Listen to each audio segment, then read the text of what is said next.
السلام علیکم ورحمۃ اللہ وبرکاتہ۔ بسم اللہ الرحمن الرحیم۔ میں امید کرتا ہوں الحمدللہ میرے دوست، میرے بزرگ، میرے بھائی خیر و عافیت سے ہوں گے، اور میں بھی الحمدللہ آپ سب کی دعاؤں سے خیر و عافیت سے ہوں۔ دوستو، آج کچھ باتیں آپ کے سامنے عرض کرنا چاہتا ہوں۔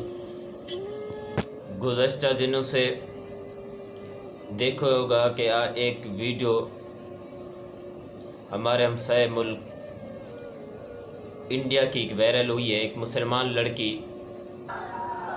مسکان کرناٹک شہر کے اندر یونیورسٹی کے اندر آ رہی تھی، اور اس کو کتے، بلے، خنزیر قسم کے لوگ اس کو نوچنے کی کوشش کر رہے تھے۔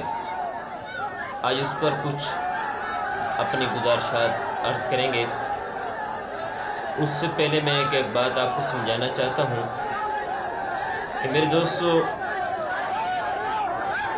حیا دو قسم کے لوگوں کے اندر ہوتا ہے، اور مختلف طور پر ہوتا ہے، اور کس مقدار تک حیا ہوتا ہے وہ یہ ہے کہ حیا کی دو قسم ہوتے ہیں۔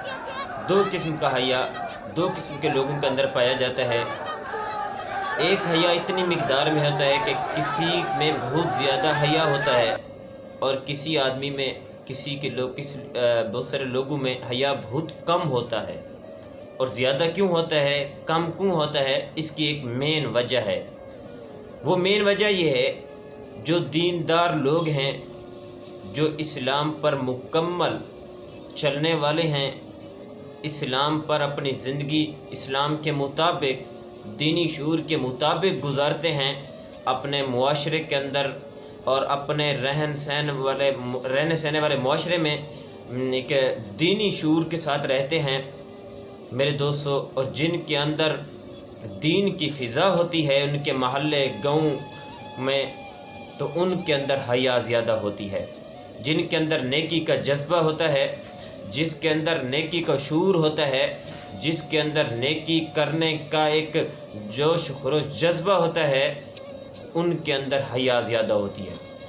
اور جن کے اندر بے دینی ہوتی ہے، بے دینی شعور ہوتا ہے، اور جن کو یہ نہیں پتہ ہوتا کہ ہمارا دین کیا کہتا ہے، ہم نے کلمہ پڑھا لا الہ الا اللہ محمد الرسول اللہ، کہ اس کے بعد ہمارے اوپر کون سے احکام ہمارے اوپر فرض ہو گئے ہیں، اور کون سے احکامات جو اللہ تبارک و تعالیٰ کی طرف سے ہم پر واجب ہیں، ان کو یہ اس قسم کا کوئی پتہ نہیں ہے کہ کلمہ پڑھنے کے بعد ہم پر کون سے احکامات لاگو ہوتے ہیں۔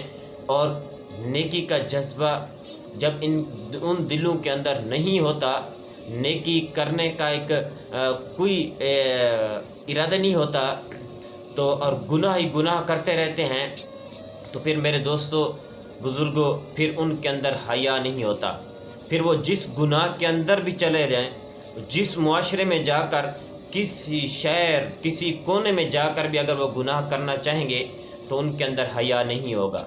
تو میرے دوستو، حیا جن کے اندر نیکی کا جذبہ زیادہ ہوگا، حیا ان میں زیادہ ہوگا، اور جن کے اندر نیکی کا جذبہ نہیں ہوگا، ان کے اندر حیا بہت کم ہوگا۔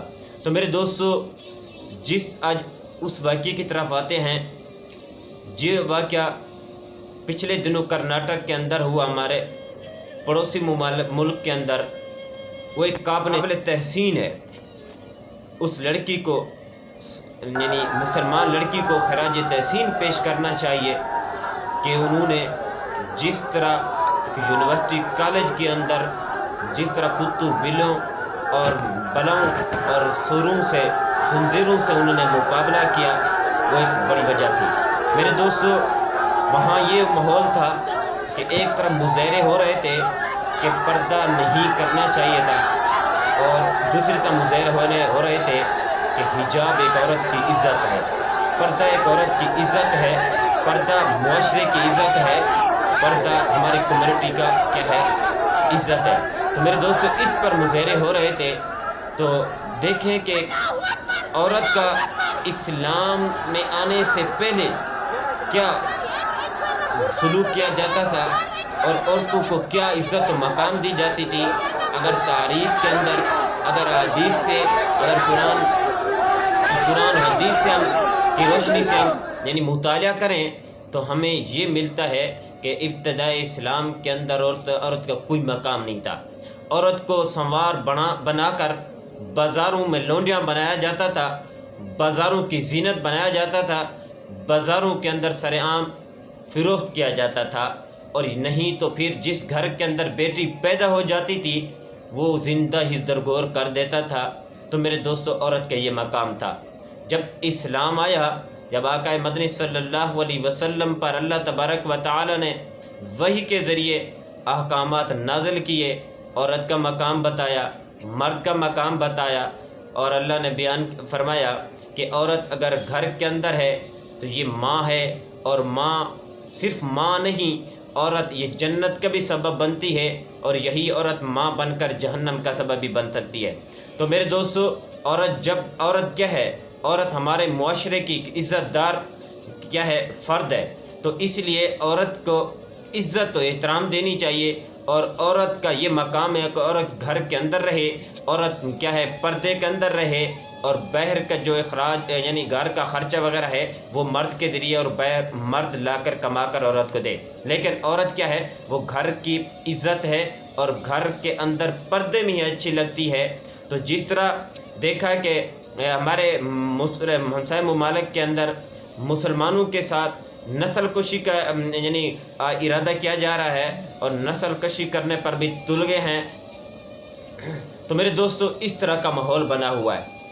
دیکھیں جس طرح اس بہادر لڑکی نے کتنے یعنی اس ہندو لڑکے کے ساتھ کا مقابلہ کیا، اور دیکھیں اس یقین مانے، اس کو اتنا یقین تھا جب کالج کے اندر بائک سے اتری تو وہ کیسے کیا آواز لگا رہی تھی اور کہہ رہی تھی کہ اللہ اکبر اللہ اکبر اللہ اکبر۔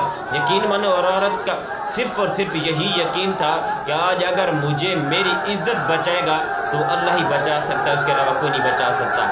جس کے شیرنی کہنا چاہیے، وہ کیا کہہ رہی تھی کہ اللہ اکبر اللہ اکبر اللہ اکبر کے نعرے تکبیر اور گونجتی ہوئی صداؤں سے وہ کس طرح یہ یعنی بھیڑے حملہ کر رہے تھے، اور اللہ تبارک و تعالیٰ اس کی کیسی حفاظت کروا رہے تھے۔ اور یہ ان لوگوں کے لیے بھی سبق ہے، اور ان لڑکیوں کے لیے بھی سبق ہے، اور ان لڑکیوں کے لیے جو کہتے ہیں، کیا کہتے ہیں کہ ہمارا جسم ہماری مرضی۔ تمہارا کہاں سے جسم آ گیا؟ اگر اللہ تبارک و تعالیٰ تمہیں نہ چاہتے تو پیدا نہ کرتے، اور ہمارا جسم ہماری مرضی، تمہارا کہاں سے جسم آ گیا؟ اگر اللہ تبارک و تعالیٰ نہ چاہتے تمہارے بازو نہ دیتے تمہیں، اگر نہ چاہتے تمہیں آنکھیں نہ دیتے، اگر نہ چاہتے تو تمہارے کان نہ دیتے، تمہیں بہرا کر دیتے، نابینا اندھا کر دیتے، اور اگر نہ چاہتے تو تمہیں یعنی ٹانگیں نہ دیتے۔ تو میرے دوستو، اگر یہ آپ کا جسم نہیں بلکہ یہ اللہ تبارک و تعالیٰ کی طرف سے دیا ہوا ہمیں کیا ہے؟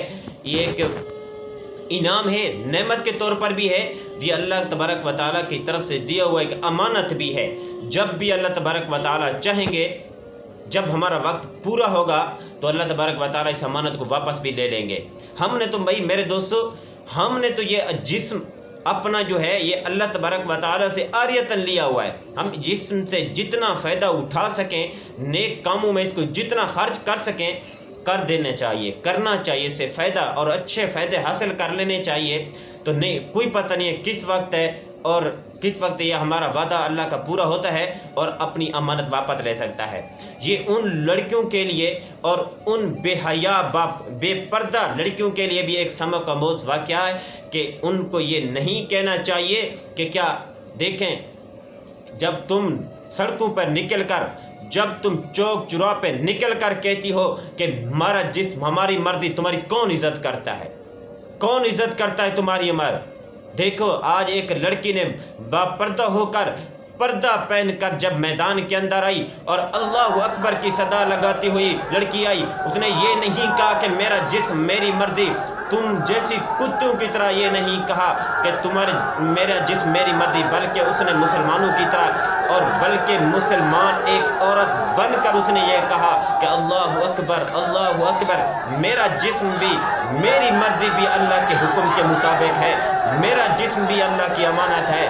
تو میرے دوستو، پھر ہم کس چیز اور کس بات کی مولی ہم کہتے ہیں کہ ہمارا جسم ہماری میرے دوستوں، میں زیادہ کچھ نہیں کہنا چاہتا، تو یہ جو لڑکی نے کارنامہ یعنی اس مسلمانوں کے لیے عبرتناک وہ چھوڑا ہے، اور اس نے ہمیں بھی یہ سبق دیا ہے کہ اگر تم بھی کسی قسم کی مشکلات کے اندر پھنس جاؤ اور تم پہ اوپر بھی وقت آ جائے تو تم بھی نعرہ تکبیر کی آواز بلند کر کے، نعرہ تکبیر کی صدا بلند کر کے میدان میں آنا چاہیے، اور پھر دیکھیں کہ اللہ تبارک و تعالیٰ کی مدد و نصرت تمہارے ساتھ کیسے لحق ہوتی ہے، اور کیسے اللہ کی مدد و نصرت تمہارے ساتھ مل جاتی ہے، اور تمہیں کسی قسم کے کوئی بھی میدان ہو اور اللہ تبارک و تعالیٰ تمہیں ناکام نہیں کریں گے۔ تو آخر دعوانا ان الحمد للہ رب العالمین۔